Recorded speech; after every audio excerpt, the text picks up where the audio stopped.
Good afternoon Sakshi, you people are coming now. आज हम लोगों का जो टॉपिक है काफी एक वर्सेटाइल टॉपिक है। प्रीलिम्स में तो यहाँ से क्वेश्चन आते ही हैं। मिनरल्स को हम लोगों ने देखा था, लेकिन इस सब में जो बहुत रहता रहता है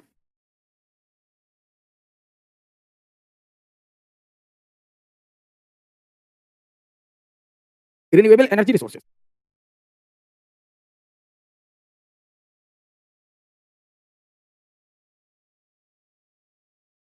ये टॉपिक होगा आज का हम लोगों का।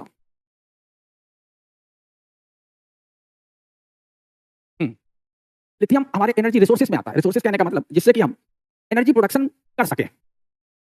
तो वो स्टोर करता है बैटरी के फॉर्म में। तो जितने भी बैटरीज हैं they all are the source of the energy. तो बैटरी बनाने में काम आता है। सुशांत, आपका अच्छा क्वेश्चन है ये। जितने भी हमारे बैटरीज हैं,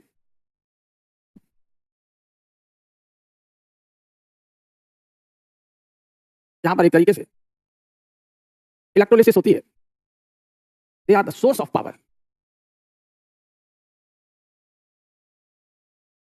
इसलिए जो लिथियम है हमारा अब इस समय एनर्जी रिसोर्स में कंट्रीब्यूट होता है।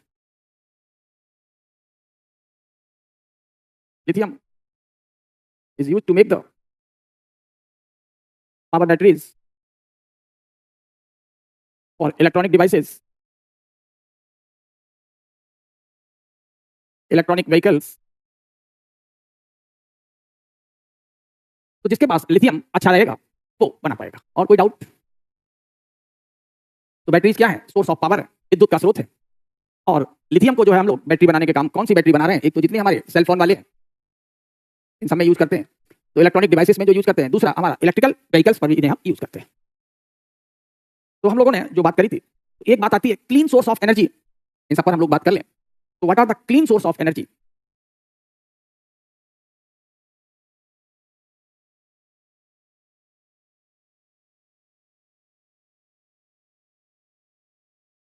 स्वच्छ ऊर्जा संसाधन, ये एक बड़ा शब्द है।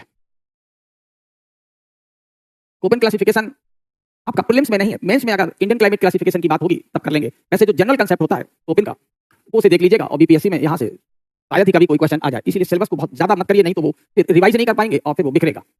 तो क्लीन सोर्स ऑफ एनर्जी किसे कहेंगे? हाँ कृष्णा, आपका क्या क्वेश्चन है? पूछिए, यहाँ स्क्रीन पर नहीं है।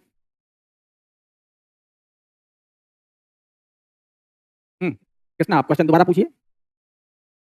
अच्छा, कोपेन को लेकर के अगर उन्होंने कोई क्वेश्चन पूछा है, चलिए वो बहुत सिंपल चीजें हैं, इसे हम लोग बांट सकते हैं। अगर आपको थर्मल बेल्ट याद है, हमें 2 मिनट लगेंगे अगर आपको उसे समझना है, लेकिन आपको थोड़ा क्लाइमेट की चीजें याद होनी चाहिए। थर्मल बेल्ट याद है आप लोगों को? चलिए हम इस बात अभी बाद में आते हैं, तो थोड़ा कर दें। कभी भी आप आसानी से कर देंगे। कोपेन्स ये स्टेट में कभी कभार पूछ लेते हैं, वैसे इन्हें यहाँ पर नहीं पूछना चाहिए। कोपेन्स क्लाइमेट क्लासिफिकेशन, ये तो किसी भी क्लासिफिकेशन में हमें 2 चीजें बनानी पड़ती हैं। सबसे पहले मेजर बेल्ट, मुख्य पेटियां। मुख्य पेटियों को ये कैपिटल लेटर से शो करते हैं, ए बी सी डी ई। बाद में ये ओपन ने नहीं दिया था, एक और लास्ट में जोड़ दिया गया कैपिटल एच। जो ए है इसको ट्रॉपिकल के नाम से जाना जाता है। अब ट्रॉपिकल शब्द आप लोग जानते हैं। बी को ड्राई के नाम से जाना जाता है, ड्राई बेल्ट, मेजर बेल्ट। इसको सब ट्रॉपिकल के नाम से जाना जाता है। ये सब पोलर बेल्ट है, ये पोलर बेल्ट है। और जो ऊंची भूमियां होती हैं, हाईलैंड्स, तो जहां जहां ऊंची भूमियां हैं वो, राइट। अच्छा, इमरजेंस और कोस्ट लाइन इसको भी ले लेते हैं, जो भी आपके डाउट्स हैं हम क्लियर कर देते हैं। चलिए, तो हम लोगों ने लिया ट्रॉपिकल, ड्राई, इसको बी से कहते हैं, that is the dry belt. अब सभी का मीनिंग यहां पर ले लें, सभी के मीनिंग आप लोग बता सकते हैं। इन सबका मीनिंग हुआ average temperature more than 18 degree Celsius, तो इसे हम ट्रॉपिकल कहते हैं। इफ द रेनफॉल इज, ये टेम्परेचर से नहीं है, जो बी बेल्ट है it depends upon annual rainfall.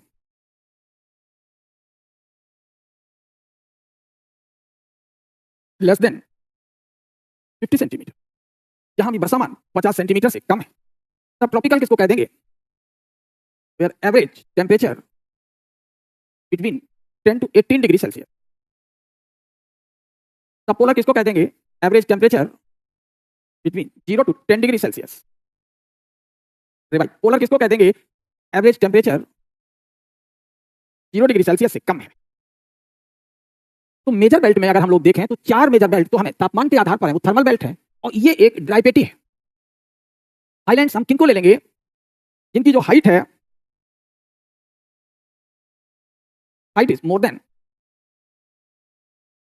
600 metre. उन सारी भूमियों को जिनकी ऊंचाई 600 मीटर से ज्यादा है वो एच टाइप ऑफ क्लाइमेट में आएंगे। इतना समझ गए? अब आपने इंडिया का टेम्परेचर बेल्ट पढ़ रखा है, तो अगर हम यहां छोटा सा मैप बना दें इंडिया का,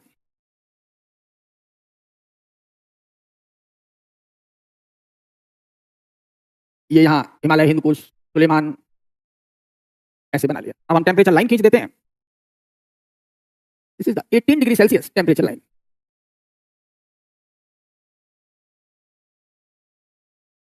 यहां लाइन ऐसे खींचेंगे पहाड़ों को छोड़ते हुए, this is the 10 degree Celsius temperature line.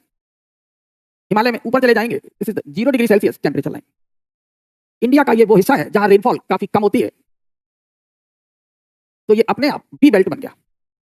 जहां रेनफॉल कम होगा वो बी बेल्ट होगा, और जहां टेम्परेचर ज्यादा है तो अपने आप तय हो गया कि यहां कौन सी बेल्ट होगी।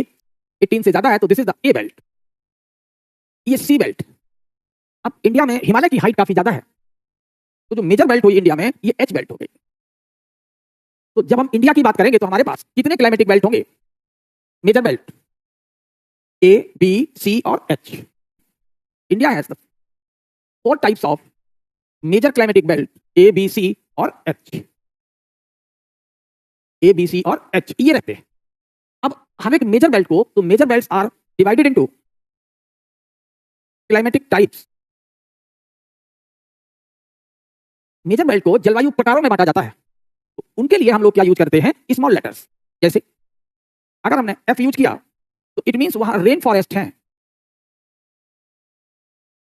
क्लियर? अगर हमने वहां स्मॉल डब्ल्यू यूज किया तो यहां summer is wet but winter is dry.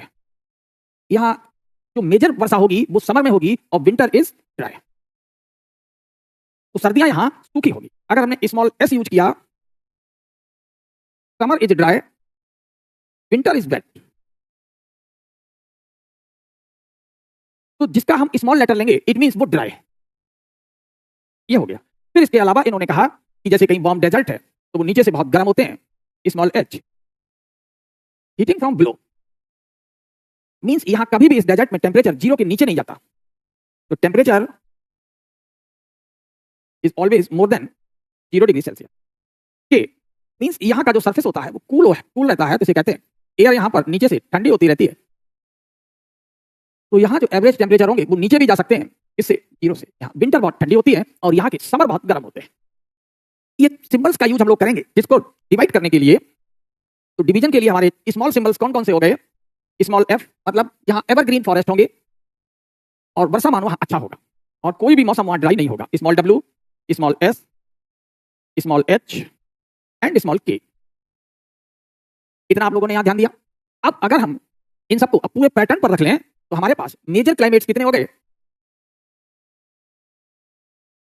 Major climatic belts,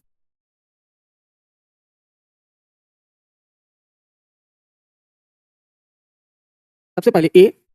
अब ए का मतलब आप लोग समझते हैं, नहीं बताएंगे? बी, सी ये भी जानते हैं, डी, ई ये तो कोपेन ने खुद बताए थे, बाद में एक जोड़ दिया गया, दैट इज एच। अब ए को बांटा जाएगा कैसे? ट्रॉपिकल है ये, ए मींस ट्रॉपिकल। तो ट्रॉपिकल को जब बांटा, ये कहीं भी दुनिया में रख दें, ये रहा इक्वेटर, ये हमारा थर्मल बेल्ट 18 डिग्री सेल्सियस दोनों ओर। इधर से कौन सी विंड्स आती हैं? तो यहां जो विंड्स चलती हैं इन्हें हम कहते हैं नॉर्थ ईस्ट ट्रेड विंड, और यहां जो विंड्स चल रहे हैं साउथ ईस्ट ट्रेड विंड। तो वर्षा कहाँ ज्यादा होगी? तय है कि इन क्षेत्रों में रेनफॉल अच्छी होगी, और जहां रेनफॉल अच्छी होगी तो ए में वहां हमें रेन फॉरेस्ट मिलेंगे, तो ये ए एफ हो जाएगा। अब जैसे ही आगे बढ़े तो अब वर्षामान कम होगा, और जब वर्षामान कम होगा तो ये ए के साथ कैपिटल ए के साथ स्मॉल डब्ल्यू हो जाएगा। यहाँ तटों पर कन्वेक्शनल रेनफॉल रहेगा, 10 डिग्री नॉर्थ तक थर्मल इक्वेटर होता है, इसलिए यहाँ भी ए एफ और ए एफ रहेंगे। तो ए में हम लोगों ने दो बेल्ट यहाँ डिसाइड की, ये दुनिया पर पैटर्न कहा जाएगा। लेकिन जहां मानसून होगा वहां चीजें थोड़ी बदल जाएंगी। जैसे इंडिया के केस में चेंजेस आ जाएंगे। तो इंडिया के केस में जब आप रखेंगे तो ये हमारा 18 डिग्री सेल्सियस है। अब इस 18 डिग्री सेल्सियस में आपने कहा कि यहाँ रेनफॉल बहुत ज्यादा है, यहाँ रेन फॉरेस्ट मिलते हैं, तो अपने आप ये ए एफ हो गया। यहाँ इंडिया के नॉर्थ ईस्ट पार्ट में अगर हम चले जाएंगे तो यहाँ भी रेनफॉल अच्छा है, ए एफ हो जाएगा। ये अंडमान और निकोबार में भी यहाँ के भी क्लाइमेट ए एफ हो जाएंगे। लेकिन इंडिया के ऐसे बहुत सारे भाग होंगे जहां पर विंटर ड्राई रहती है। यहां आपने देखा कि इधर जो रेनफॉल बेल्ट है इंडिया का, ये 50 सेंटीमीटर बेल्ट है। तो 50 सेंटीमीटर बेल्ट होने के कारण इंडिया का ये बी बेल्ट होगा। ये ए रहा, इसमें बी इंट्रोड्यूस कर दिया। अब ए में यहां विंटर ड्राई है, लेकिन रेनफॉल कौन कराता है? मानसून। तो एम फॉर मानसून यहां ऐड हो जाएगा। तो अब बात करते हैं कोरोमंडल कोस्ट की। तो कोरोमंडल कोस्ट ए में तो है, लेकिन यहां समर मानसून कम वर्षा करता है, तो फिर यहां वर्षा कौन कराएगा? Winter monsoon. तो समर इज ड्राई, इसलिए ए एस हो जाएगा। तो स्मॉल लेटर किसको रिप्रेजेंट कर रहे हैं? तो अब आप इंडिया में कहेंगे कितने प्रकार की हमें जो क्लाइमेट मिलते हैं, तो वर्ल्ड में कितने तरह के मिलते हैं? ए के मेनली ए एफ और ए डब्ल्यू। इंडिया में आकर के यहाँ इसके हमें कई रूप मिल जाते हैं। ये टेम्परेचर लाइन याद रखना, ट्रॉपिकल का मतलब जहां एवरेज टेम्परेचर 18 डिग्री सेल्सियस से ज्यादा है। तो इंडिया में ये हमने किसको बना दिया? ए को बना दिया। यहाँ स्मॉल एम का मतलब क्या हो गया? Monsoon climate. तो ए एम मीन्स होता है ट्रॉपिकल मानसून क्लाइमेट। ये अब अगर हमने कह दिया ए एम डब्ल्यू या ए डब्ल्यू में एम कह दिया तो बात एक ही है, tropical monsoon but dry winter. लेकिन यहां सर्दियां शुष्क है, सर्दियों में यहां लो रेनफॉल होता है। अब कोरोमंडल तट पर अनोखी जलवायु मिलती है जो दुनिया में कहीं और नहीं है, ए एस। तो ए का मतलब ट्रॉपिकल है, लेकिन कोरोमंडल पर समर ड्राई है। समर इज ड्राई है, सर्दियों में वर्षा कोरोमंडल पर होती है, वेट विंटर। अब मेरे समझ से आप लोग ए बेल्ट को समझ गए होंगे। ए में कितने तरह के हमें मिलते हैं वर्ल्ड पर? ए एफ, ए डब्ल्यू और ए एम। इंडिया में आकर के इसे हम ए डब्ल्यू एम कह रहे हैं। अब अगर हम लोग नॉर्थ इंडिया की ओर चले जाएं तो यहां हम लोग हिमालय बना लेते हैं, जिससे कि स्पष्ट रहेगा अगर ये हिमालय है यहां पर तो टेम्परेचर घट जाएंगे और ये एच बेल्ट में आएगा। तो जहां जहां प्लेन होगा तो प्लेन की अगर हम ऐसे बाउंड्री खींच लें तो ये 10 डिग्री सेल्सियस आइसोथर्म होगा। 10 डिग्री सेल्सियस का आइसोथर्म। अब 18 और 10 के बीच है, तो अब आप समझ गए होंगे कि ये कौन सी बेल्ट होगी? ये सी होगी, ये सी होंगे। अब सी में यहां वर्षामान अच्छा है तो ये सी एफ है। यहां वर्षामान विंटर यहां की ड्राई है तो ये सी है, लेकिन ड्राई विंटर है तो सी डब्ल्यू, लेकिन ग्रेट प्लेन है तो सी डब्ल्यू जी। एस क्या हो गया? सीखा। S for summer is dry wet winter. India में ये कहां मिलता है? This is called Coromandel coast. इसी को इंडिया में कोरोमंडल तक की जलवायु कहा जाता है, या कोरोमंडल प्रकार की जलवायु एएस, जो कि दुनिया में और कहीं नहीं है, क्योंकि ट्रॉपिकल में विंटर ड्राई नहीं होते। ये भारत है जहां इतने क्लाइमेटिक टाइप मिलते हैं जो दुनिया भर में टोटल क्लाइमेट से भी ज्यादा है। अब समझ में आ गया सबको? तो यहां अब हमें सी के कितने मिले? दो रूप मिले। लेकिन पूरे दुनिया में सी हमें कितने प्रकार में मिलता है? सी एफ जहां साल भर वर्षा हो, सी डब्ल्यू गर्मियों में वर्षा होती, विंटर ड्राई है, सी एस जिसे हम मेडिटेरेनियन कहते हैं। तो सी के 3 रूप वर्ल्ड में पाए जाते हैं, लेकिन इंडिया में सी के सब ट्रॉपिकल बेल्ट में 2 ही रूप हैं, ये Assam type of climate C F और ये ग्रेट प्लेन का क्लाइमेट सी डब्ल्यू जी। हाँ, रिटेटिंग मानसून वर्षा प्राप्त करता है, ये सारी चीजें आप लोग पढ़ चुके हैं। वेस्टर्ली डिस्टर्बेंस से हल्की फुल्की रेनफॉल नॉर्थ वेस्ट में होती है, जो कि हमने आपसे कहा था फ्रंटल साइक्लोन होते हैं। तो जितनी बातें वहां हमने लिखाई है, एक एक लाइन में बहुत मीनिंग है और आप उसे बस रिवाइज करें, सारे क्वेश्चन आपको मिल जाएंगे। अब बात आती है बी की, भारत में। तो बी बेल्ट ये है, तो बारिश कहां ज्यादा होती है? ईस्ट में। तो बी को 2 में बांटा जाता है, तो B belt is divided into, B को फर्दर 2 में बांटा जाता है, जहां वर्षा 25 और 50 के बीच है बीएस, और जहां रेनफॉल 25 से भी कम है बीडब्ल्यू, यानी स्टेपी और डेजर्ट। तो यहां जब आ गए तो यहां क्या मिलेगा? रेनफॉल थोड़ा है 25 और 50 के बीच, और ये इधर क्या दिखाई देगा? Desert BW. अब बचा कौन सा आपका हिमालयन क्लाइमेट, इसे हम लोग एच में रखते हैं। इतने से आप लोगों का प्रीलिम्स में अब क्वेश्चन हो जाएगा। अब आप अपना क्वेश्चन पूछ लीजिए जो भी आप पूछ रहे थे। तो पीवाईक्यू का क्वेश्चन क्या था आप लोग हमें वहां पर बता दीजिए। तो गंगा प्लेन की या बिहार का क्लाइमेट किसमें आएगा बताइए। बिहार यही है ना आपका। तो what is the type of climate according to Koppen in Bihar. तो बिहार में कोपेन के अनुसार कौन सा क्लाइमेट है, जवाब दीजिए।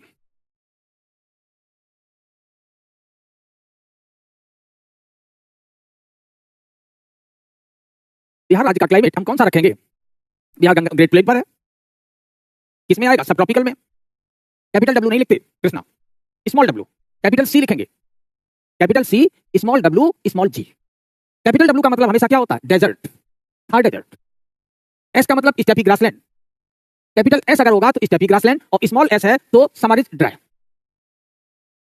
इंडिया में कौन सा क्लाइमेट नहीं है, सी एस नहीं है, लेकिन इंडिया में एएस है। सी एस कहां मिलता है, भूमध्य सागर के किनारे, पश्चिमी तटों पर।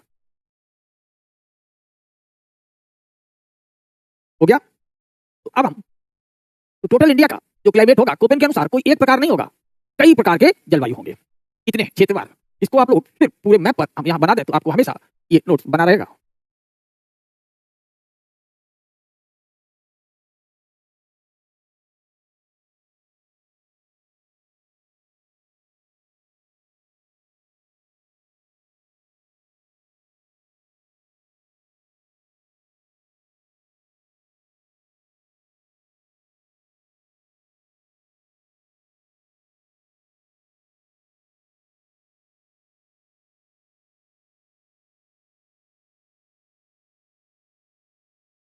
हो गया। चलते इतने से अब यहाँ ये टेम्परेचर लाइन वाली बात आपको पता होगी, कितने डिग्री सेल्सियस है ये, 18।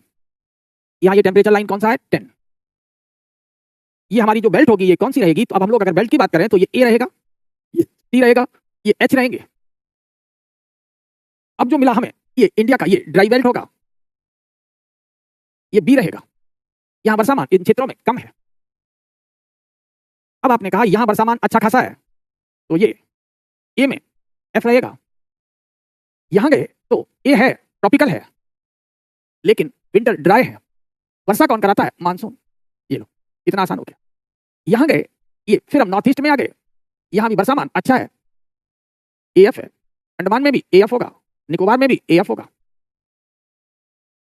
अब यहां से फिर आपने रेनफॉल बेल्ट बना ली, ये इसको बांटा तो ये सी में आता है, लेकिन रेनफॉल अच्छा है, सीएफ। अब ये सी है,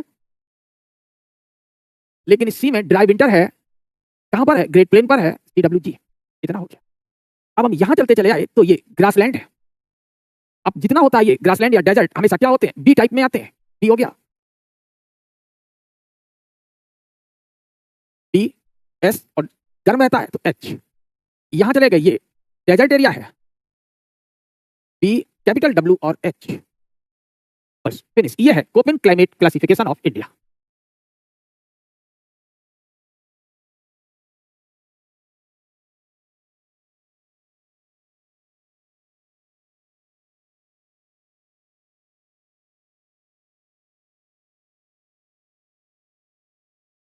हो गया।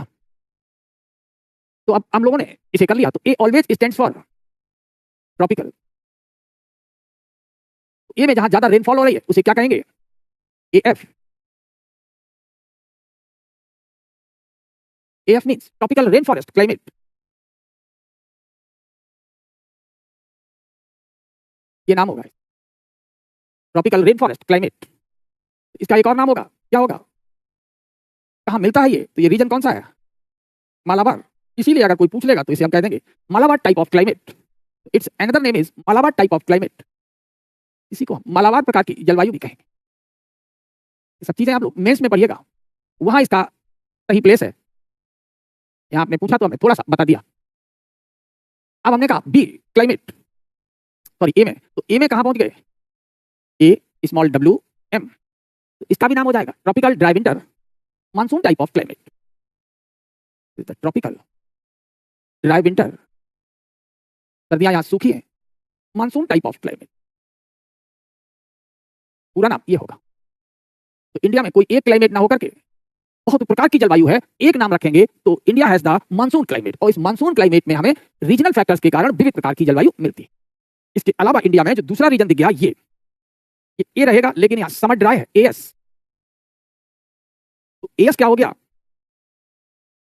तो ए तो वही लिखेंगे ट्रॉपिकल, जब भी कैपिटल लेटर यूज हो गया ए तो ट्रॉपिकल, एस है तो जो भी स्मॉल में एस है तो मींस ड्राई समर, और जब समर ड्राई है तो विंटर वेट होगी, विंटर आर्द्र होगी, वेट विंटर।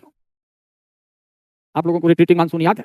इंडिया में इसको हम लोग किस नाम से जानते हैं? यही क्लाइमेट इंडिया में फेमस है, Coromandel type of climate,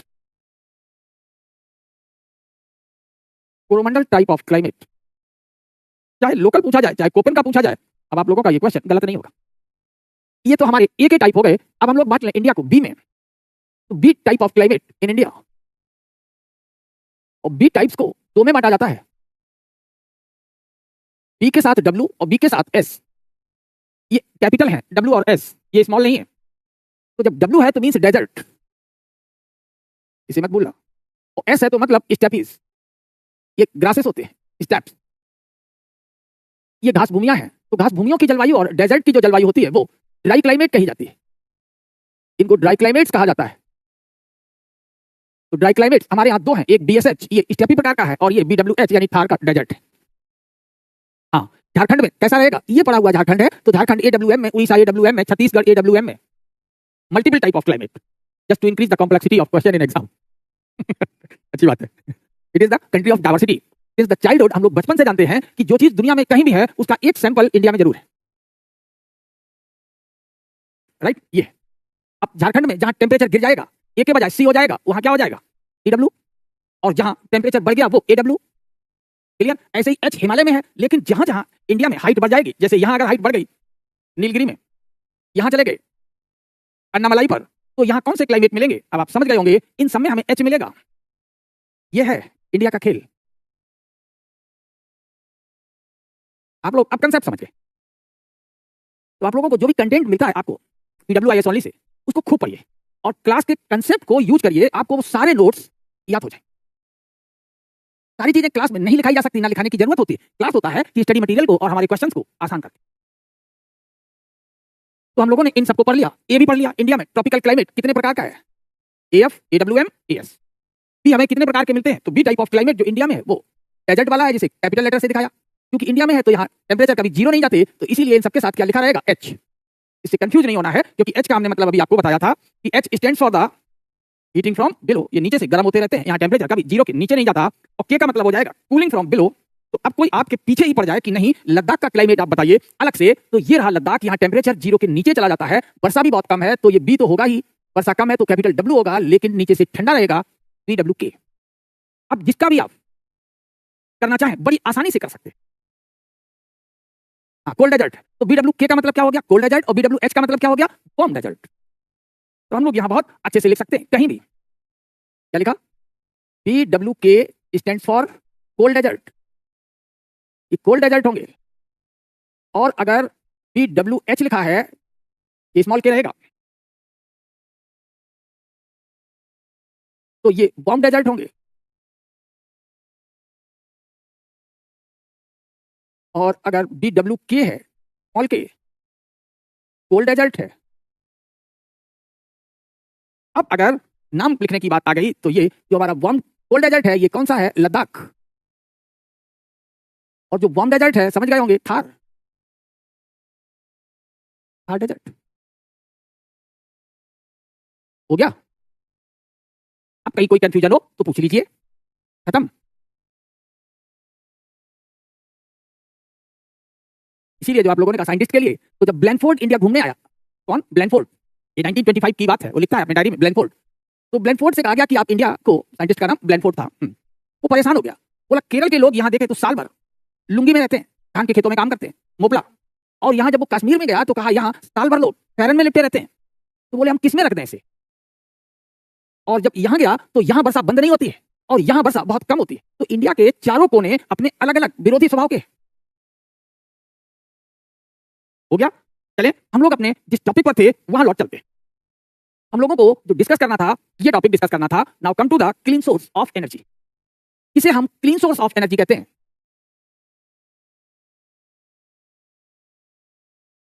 the source of energy which emit lesser और low amount of green house gases, उन्हें हम क्लीन सोर्स ऑफ एनर्जी कहते हैं। ऊर्जा के ऐसे संसाधन जो ग्रीन हाउस गैसों यानी हरित गृह गैसों का उत्सर्जन कम से कम या बहुत कम करते हैं, तो उन्हें हम क्लीन सोर्स ऑफ एनर्जी के नाम से जानते हैं। दूसरी बात आती है कि क्लीन सोर्स ऑफ एनर्जी हमारे जैसे न्यूक्लियर एनर्जी भी है, किसमें है? क्लीन सोर्स ऑफ एनर्जी में। For example, nuclear energy is clean source of energy. एक तो ये शब्द हो गया। दूसरा हमने कहा स्मॉल हाइड्रो पावर्स, तो जितने भी हमारे लघु बिजली के प्लांट हैं, लघु बिजली संयंत्र हैं, small hydro power is also clean source of energy. तो ये ऊर्जा के स्वच्छ संसाधन है। अच्छा, तो आपके निगेटिव ज्यादा हो जा रहे हैं। आप ऐसा करिएगा कि जो क्वेश्चंस हैं आपके, जो निगेटिव होते हैं या गलत होते हैं, तो वो किस तरह के क्वेश्चंस हैं, उन क्वेश्चंस को जरा टिक करके आप हमारे पास भेज दीजिएगा। तो उससे हमें ये पता लग जाएगा कि किस तरह के क्वेश्चंस या कोई ऐसा खास ट्रेंड है जो आपका गलत होता है। उसको किसी भी समस्या को साइंटिफिकली बड़ा आसानी से सॉल्व किया जा सकता है।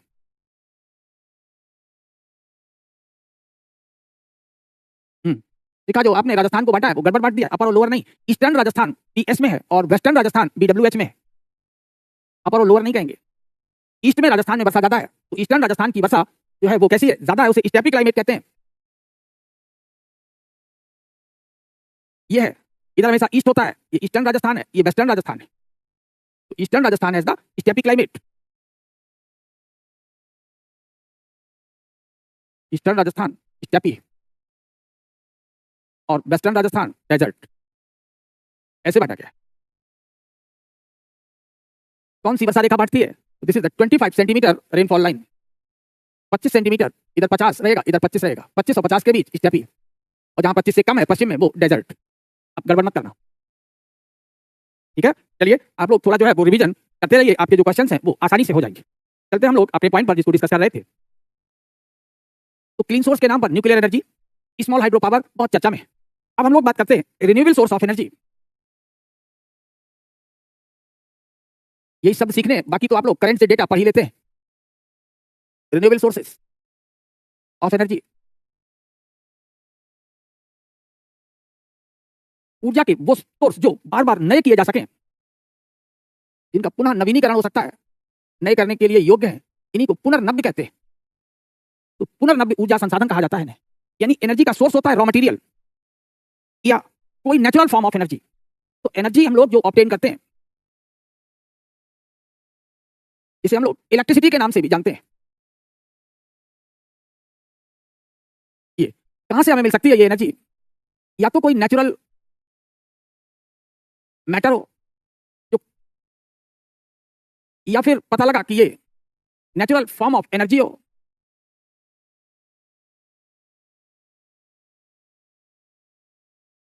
अब जो नेचुरल फॉर्म ऑफ एनर्जी है, ये हम लोग जानते हैं, जो हमेशा चलते रहते हैं। वो नेचुरल फॉर्म ऑफ एनर्जी में सोलर, विंड, जियोथर्मल, ये नेचुरल फॉर्म ऑफ एनर्जी है। क्या हम नेचुरल मैटर की बात करते हैं जो कभी खत्म ना हो, तो दैट इज द बायोमास। एक पीढ़ी जाएगी, दूसरी आएगी।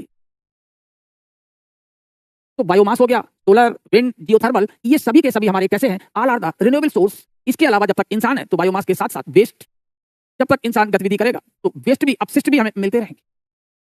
देखा जाए ऊर्जा के यही मुख्य फॉर्म है जिन्हें हम लोग रिन्यूएबल एनर्जी कहते हैं। अब हम लोग सबसे पहले पर आ जाएं, कौन सा? Solar energy. तो now come to the solar energy.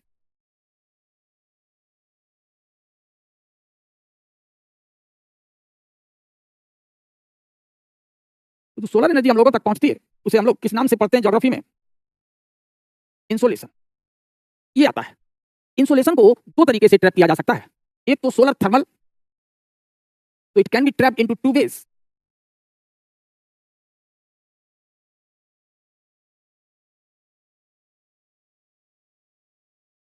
पानी वगैरह में गर्म पानी कर लें, उस रूप में एनर्जी स्टोर हो जाएगी। या सोलर पैनल, जिसे फोटोवोल्टाइक कहते हैं। तो ये ज्यादातर सोलर पैनल के नाम से जानी जाती है। तो फोटोवोल्टाइक और सोलर पैनल, यहां इसके नाम होते हैं solar pond.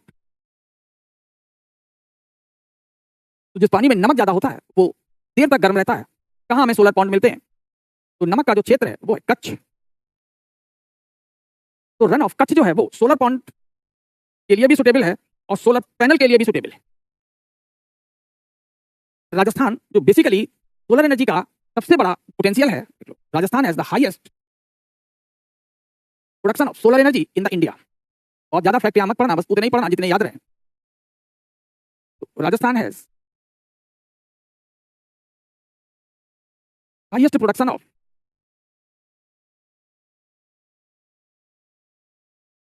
Solar energy. Rajasthan राज्य में सौर ऊर्जा का अधिकतम उत्पादन है बिकॉज ऑफ हाईएस्ट इंसोलेशन। तो भारत में सबसे ज्यादा इंसोलेशन किस राज्य में है? राजस्थान में, इसलिए सोलर एनर्जी के प्रोडक्शन में भी है सबसे highest. Right, solar energy is called the versatile renewable source of energy. देखिए, ये ध्यान रखना है, सोलर एनर्जी इज वर्सेटाइल।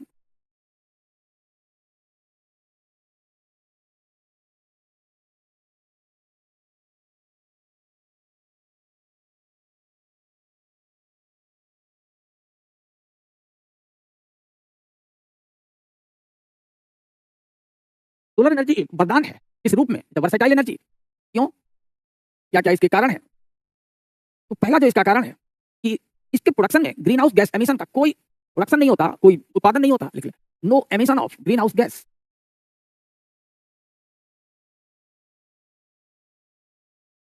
तो ग्रीन हाउस गैसेस का कोई यहां पर एमिशन नहीं है। It means it is the clean source of energy.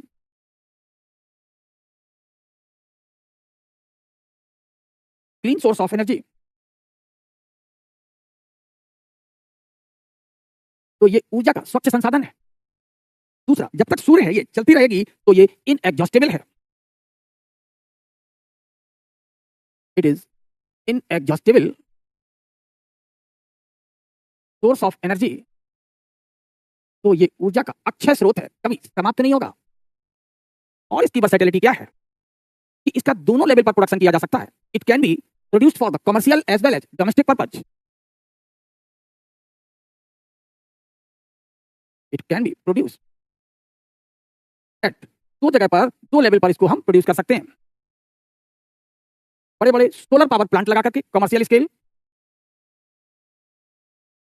और घरों पर रूफटॉप सोलर पैनल लगा करके डोमेस्टिक लेवल पर, डोमेस्टिक स्केल। तो इसे हम घरेलू स्तर पर भी उत्पादित कर सकते हैं, इसे हम वाणिज्यिक स्तर पर भी उत्पादित कर सकते हैं। इसका जो ड्रॉबैक है, क्या क्या समस्याएं हैं, तो ये वर्सेटिलिटी तो समझ में आ गई, बहुत महत्वपूर्ण है। Solar energy is versatile. क्यों? एक तो क्लीन है, ऊपर से इनएग्जॉस्टेबल है, बड़े लेवल पर भी कम्युनिकेशन, वो कमर्शियल स्केल चाहे डोमेस्टिक स्केल, दोनों की बात करी जाए तो दोनों पर हमें सोलर एनर्जी मिल जाती है। और इंडिया के लिए यह है क्योंकि India lies into tropical and सब ट्रॉपिकल थर्मल बेल्ट, और दोनों में इंसुलेशन बहुत ज्यादा होता है।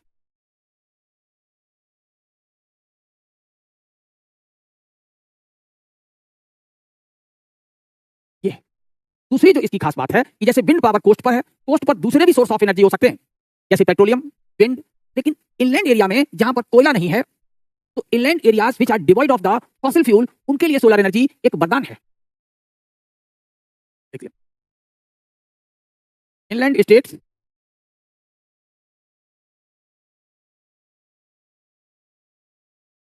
विच are devoid of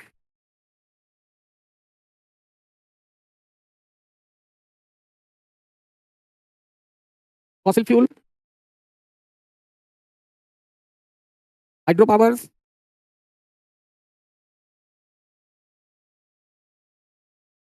solar energy is,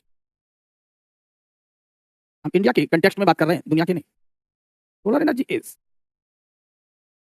plus, उनके लिए सौर ऊर्जा एक वरदान हो गई। जैसे for example Bihar, UP, Haryana, Punjab, Rajasthan, इन सब में। तो इन सभी राज्यों में ज्यादातर जो एरिया है वो मैदानी है, और मैदानी होने के कारण और राजस्थान में और इन सब में नदियों से भी हम लोग बिजली नहीं बना सकते, क्योंकि यहाँ गॉर्ज नहीं है। हाइड्रो पावर वहां सफल होते हैं जहां गॉर्ज या वाटरफॉल्स हो। तो इनके पास ना तो गॉर्जेस हैं, ना वाटरफॉल्स हैं, ना बहुत बड़ी मात्रा में इनके पास कोयला है। तो इन राज्यों के लिए चाहे डोमेस्टिक स्केल की बात हो, चाहे कमर्शियल स्केल की बात हो, दोनों लेवल पर हमें सोलर पावर मदद कर सकता है। ठीक, तो ये तो हम लोगों ने बात कर ली कि कौन लीडिंग प्रोड्यूसर है और किस किस की बात आती है। कंसेप्ट हो गया, बाकी सीधे फैक्ट की टेबल रहेगी और फैक्ट की टेबल को हम लोग एनालाइज आसानी से कर सकते हैं। सोलर के बाद हम लोग विंड पावर पर चलते हैं। कम फॉर विंड पावर, पवन शक्ति। अब पवन क्या है? चलती है, मोमेंटम है।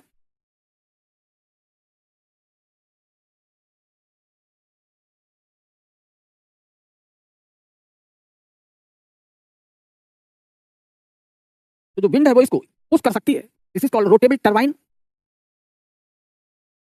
तो this is the rotable turbine. इसे हवा के धक्के से घुमाया जा सकता है। तो wind means that is the momentum. ये विंड का संवेग होता है। तो momentum of wind can rotate the turbine. This is called wind turbine. तो विंड टरबाइन क्या प्रोड्यूस करती है? Mechanical energy.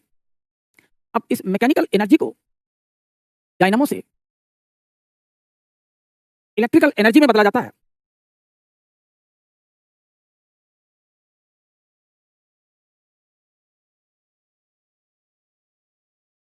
ये सिंपल साइज का कंसेप्ट हो गया। तो momentum of wind is changed into mechanical energy, and this mechanical energy changed into electrical energy by the dynamo. तो विंड को मैकेनिकल एनर्जी में, विंड मोमेंटम को मैकेनिकल एनर्जी में बदलता है टरबाइन। तो कुछ लोग इसे मोमेंटम ऑफ विंड कहेंगे, कुछ लोग कहेंगे मोमेंटम छोड़िए, हम इसे काइनेटिक एनर्जी ऑफ विंड कहेंगे, जो अच्छा लगे। इसको मैकेनिकल एनर्जी में चेंज कर दिया गया। यांत्रिक ऊर्जा में मैकेनिकल एनर्जी, यांत्रिक ऊर्जा, और यांत्रिक ऊर्जा को चेंज किया गया इलेक्ट्रिक एनर्जी में।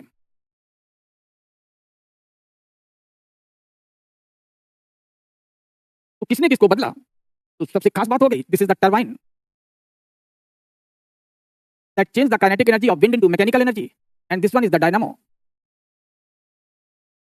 that change the mechanical energy into electrical energy.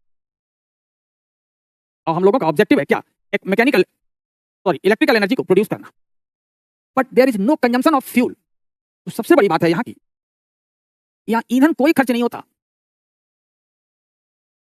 No consumption of fuel, यहाँ ईंधन की कोई खपत नहीं होती, और यहां पर कोई भी ग्रीन हाउस गैस भी रिलीज नहीं होती। तो no release of green house gas, no consumption of fuel.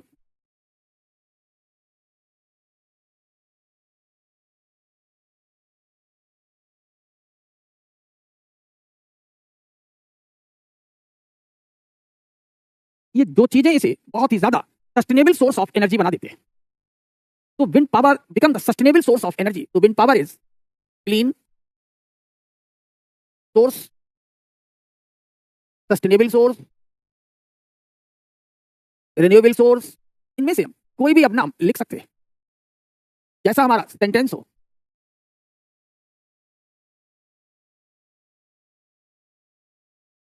तो clean, sustainable, renewable source of energy. हाँ, विंड पावर उतनी व्यापक नहीं है जितनी कि सोलर एनर्जी। क्यों? क्योंकि इसके कुछ लिमिटेशंस हैं। वो क्या है? Limitations of the wind power, यानी सोलर एनर्जी जितना महत्वपूर्ण नहीं है।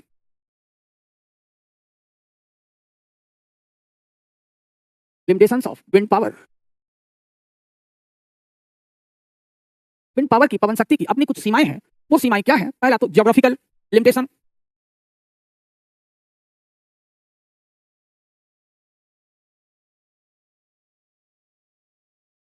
ये भौगोलिक, क्योंकि ये कहां लगते हैं? कोस्ट पर। दूसरा क्या है कि ये इन्वेस्टमेंट के लिए इन्हें बड़ा चाहिए, इसलिए ये सभी रिन्यूएबल, यानी कभी समाप्त नहीं होते, इसलिए इन्हें रिन्यूएबल भी कह सकते हैं। सबसे बढ़िया शब्द है sustainable. Require the land and capital, इसके लिए हमें भूमि और पूंजी की भी जरूरत पड़ती है। ज्योग्राफिकल क्यों है? कोस्ट, कोस्ट पर क्या चलते हैं? लैंड ब्रिज, इतने से आप लोगों को याद आ जाएगा। और सी ब्रिज, अगर विंड स्पीड बहुत ज्यादा हो जाए तब भी नहीं प्रोडक्शन करता है ये, और अगर कम हो जाए तब भी नहीं प्रोडक्शन करता है। तो what is the suitable speed for the limited range of suitable speed of wind? तो जो पवन चलती है, limited range of suitable speed of wind, यानी सभी विंड्स में ये नहीं हो सकता। कितना चाहिए? 9 to 15 किलोमीटर पर आवर। अगर 15 किलोमीटर से ज्यादा हो जाती है तब भी प्रोडक्शन बंद करना पड़ता है, और अगर 9 से कम है तब भी बंद करना पड़ता है। ये है। और कोस्टल एरियाज में जहां ये लैंड ब्रिज है और सी ब्रिज है, तो coastal areas are frequently visited by the storms. Coastal areas are frequently visited by storm. Coastal areas बड़ी या अक्सर वहां पर तूफान आते रहते हैं,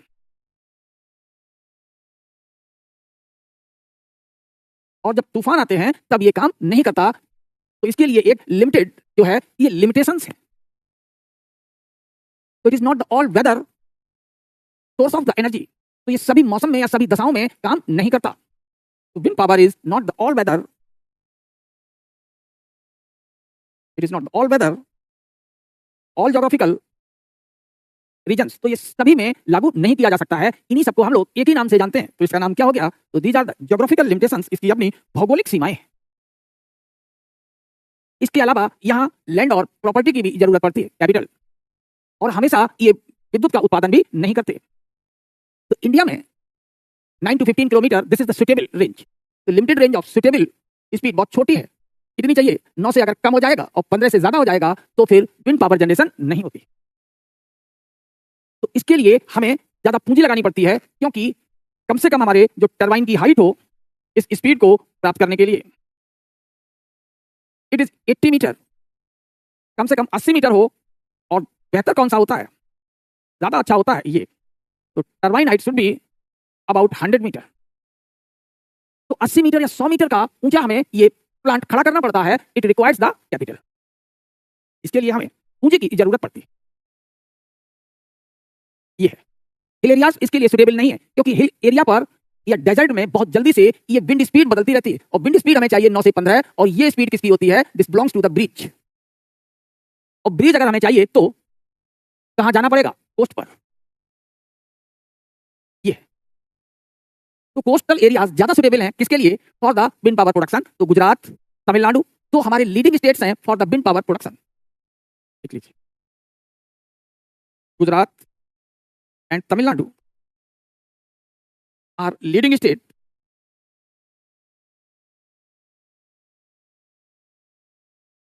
in wind power production and potential.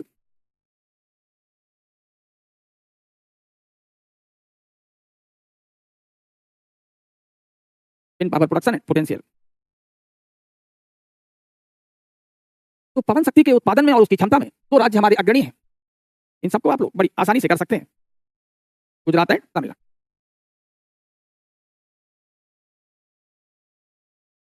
तो या तो हमें 80 मीटर की ये ड्राफ्ट चाहिए, इसे या ड्राफ्ट बोलते हैं, या 100 मीटर ड्राफ्ट चाहिए। तो लेवल पर इसे प्रोड्यूस किया जाता है। माउंटेन्स पर वेदर जल्दी जल्दी चेंज होते हैं, इसलिए ये बहुत ज्यादा सुटेबल नहीं होती। और माउंटेन पर इतना बड़ा ये प्लांट लगाने के लिए भी उतनी लैंड नहीं मिलती। तो इंडिया में इसके लिए यही है। तो हम लोगों ने डिस्कस किया सोलर, विंड। इसके बाद जो बड़ा सा जो और है,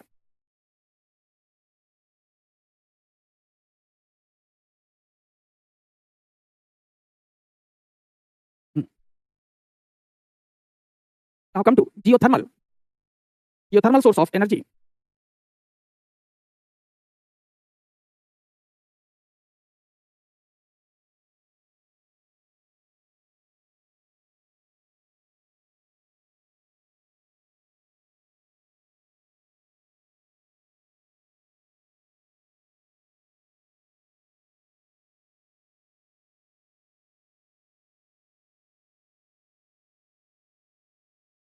ये थर्मल सोर्स ऑफ एनर्जी। हम लोग जानते हैं कि अर्थ सरफेस से अगर नीचे जाएंगे तो टेम्परेचर बढ़ते हैं। This is the surface of earth.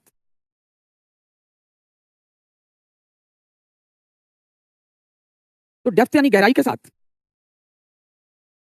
Temperature increase करता है। ये है means interior part of the earth are more warm. तो पृथ्वी के जो आंतरिक भाग हैं वो ज्यादा गर्म हैं। इसे हम लोग अर्थ का ऊपरी हिस्सा यानी क्रस्ट कहते हैं। तो क्रस्ट में अगर हम सरफेस से नीचे जाएंगे तो टेम्परेचर बढ़ते हैं। लेकिन ये जो टेम्परेचर रेंज है कहां ज्यादा होती है? Where the faults and fractures are available. The temperature increases with increasing depth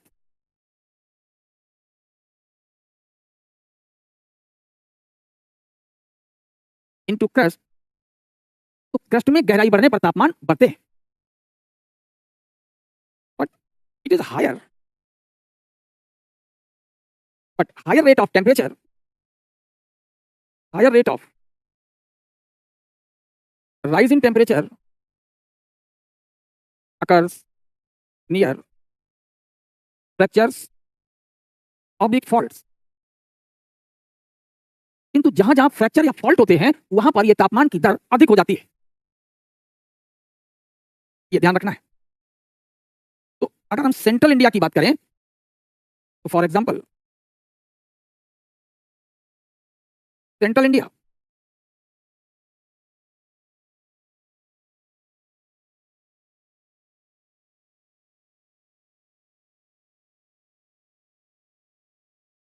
यह बिंद, सतपुड़ा, महादेव, मैकाल, छोटा नागपुर, सासाराम, ये ऐसे क्षेत्र हैं हमारे पूरे नर्मदा, सोन, Tapti.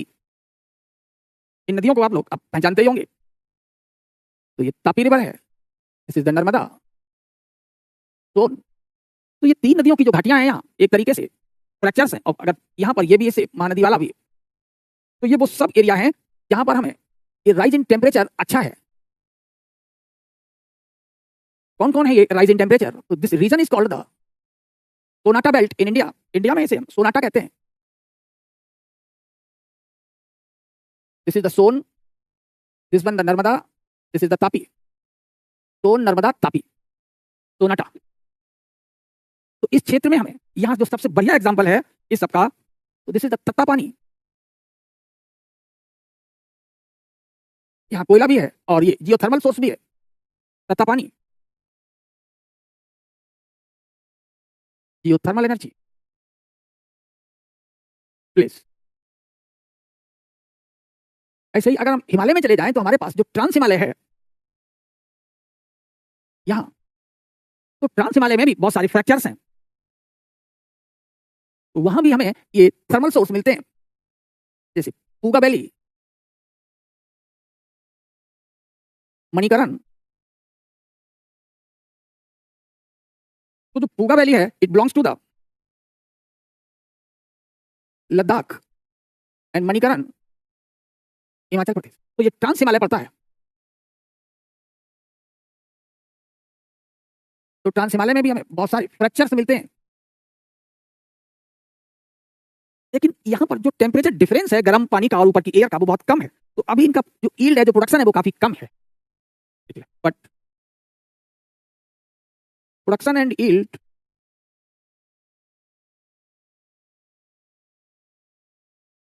of geothermal energy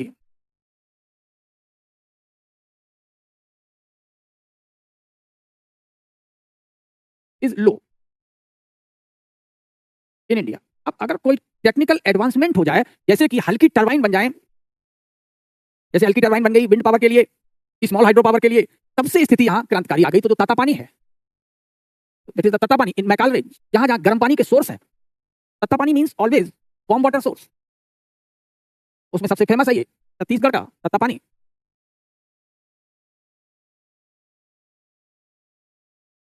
warm water, तत्ता means गर्म, हिंदी में कहते हैं। तो तातापानी है। लेकिन जियोथर्मल के लिए आपको याद रखना होगा इसको, this lies in the Chhattisgarh.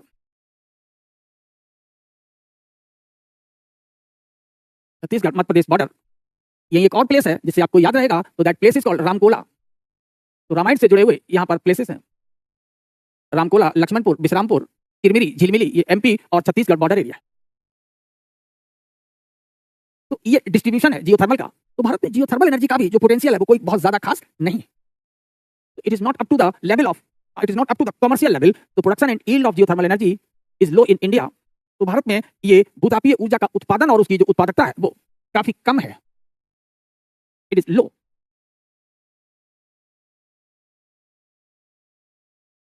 आप समझ में आया? तो क्यों ज्यादातर लोग किस पर फोकस करते हैं? बिल्कुल सही बताया, सोलर पर। एक तो सोलर के लिए हमने आपको अभी समझाया कि हम बड़ा प्लांट भी लगा सकते हैं और छोटे भी लगा सकते हैं। तो सोलर के साथ सीमाएं हैं, किसकी सीमाएं हैं? केवल वेदर कंडीशंस है। तो सोलर के लिए वेदर कंडीशंस इंडिया में एक नेगेटिव पॉइंट होता है। बाकी चीजें और वेदर में अगर हम लोग इंडिया में जाएं तो सोलर एनर्जी के लिए कौन सी लिमिटेशंस होती हैं? वेदर। अगर बादल ज्यादा है वही सोलर प्रोडक्शन को रोक देगा। Weather conditions are the limitations.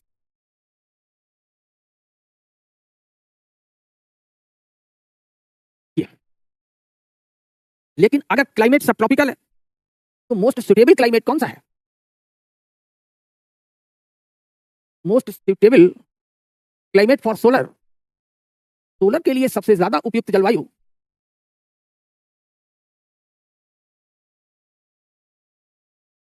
Solar energy production के लिए कौन है? तो बताइए भाई। सब ट्रॉपिकल। इंडिया तो अभी बार बार पढ़े हो इस पे यार। नॉर्थ इंडिया सब ट्रॉपिकल में है, साउथ इंडिया ट्रॉपिक में, पूरा इंडिया ट्रॉपिकल नहीं है। तो सोलर एनर्जी के लिए क्या है? सब ट्रॉपिकल, ड्राई बेल्ट।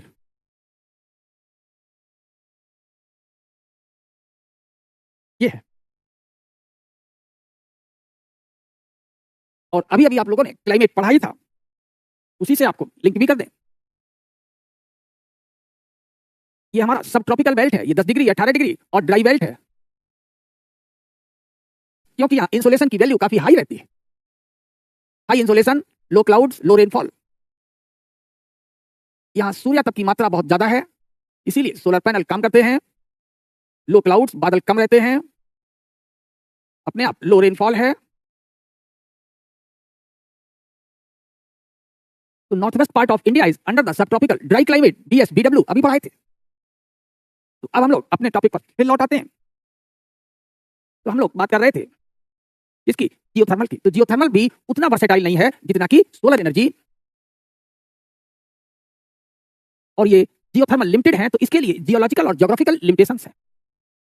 तो भले ही इसके लिए वेदर कंडीशन की बात ना हो, लेकिन क्लीन है, doesn't require the fuel and doesn't emit the green house gases. तो it is the clean, sustainable, एक बार लग गया तो चलता रहेगा, क्लीन, हमेशा टिकाऊ रहेगा, clean sustainable source of energy. लेकिन उतना बेनिफिशियल या वर्सेटाइल नहीं है जितना कि सोलर है। तो सोलर एनर्जी हार्नेसिंग जो है वो इंडिया के लिए, या ग्रीन एनर्जी का जो उत्पादन है वो जरूरी है। अब बचता है बायोमास का, called biomass energy.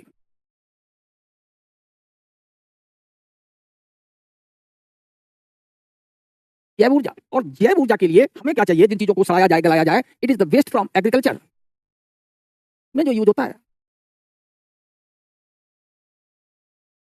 Waste from agriculture and animal husbandry.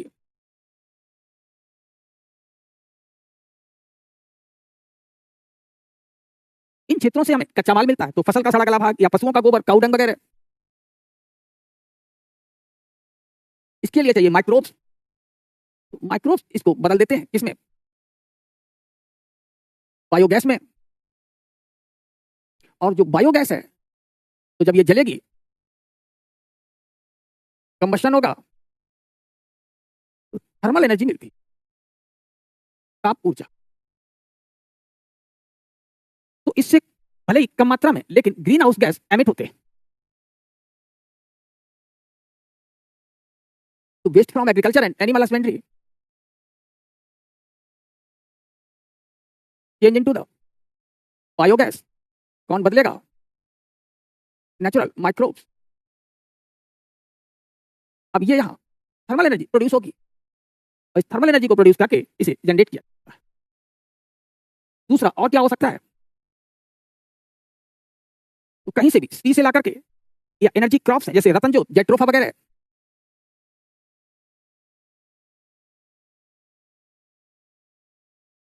Matter from energy crops. रतनजोत, रतनजोत को जेट्रोफा के नाम से भी जाना जाता है। ये भी अपना मैटर इसे प्रोवाइड कर सकते हैं।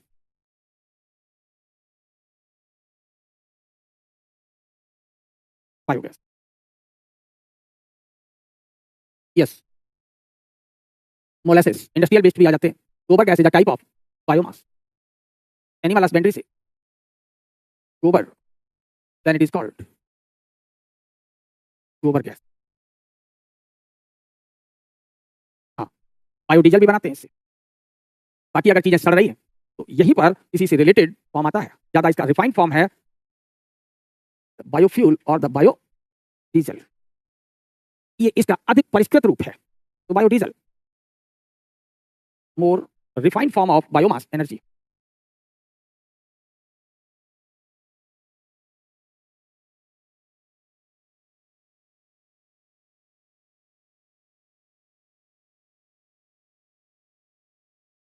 ये है।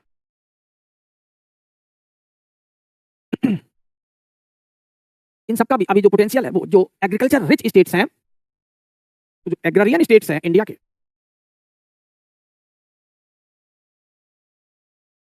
एग्रारियन states of India like UP, Maharashtra, Bihar, Punjab have high potential of biomass energy.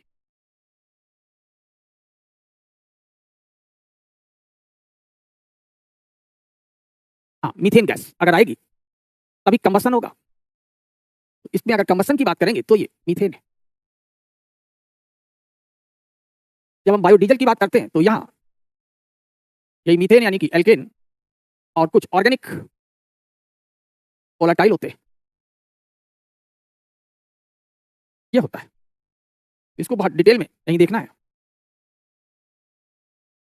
Alkene plus organic volatile is called biodiesel. अभी तो समझ में आ गया। Ethanol production is different.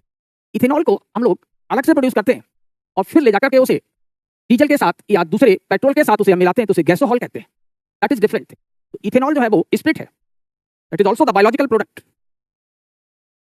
अगर निकट भविष्य में तो थोड़ा इसका यहाँ एक कॉम्बो सा सामने आएगा, कहते हैं power alcohol,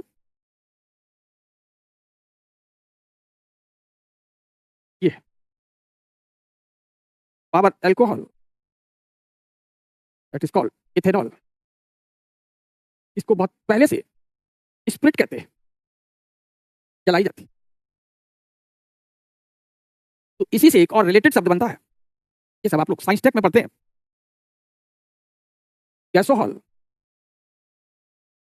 means gasoline plus ethanol. ये है, हाँ ये इन्वायरमेंट प्रोजेक्ट। इन सबको यहाँ बहुत रिलेट करेंगे तो पूरा E20 प्रोजेक्ट पर चले जाएंगे जिसकी हमें जरूरत। तो हम लोगों ने लगभग जितने खास इंपॉर्टेंट पॉइंट थे रिन्यूएबल सोर्स के, उनकी टेक्नोलॉजी, उसको डिस्कस कर लिया। चलिए कल जो हम लोग बात करेंगे ट्रांसपोर्ट, और ट्रांसपोर्ट के साथ इंडस्ट्रीज की बात करेंगे। तो आज के लिए इतना सफिशिएंट है। कल हम लोग ट्रांसपोर्ट और इंडस्ट्रीज पर बात करेंगे। और टुडे इज सफिशिएंट। ओके।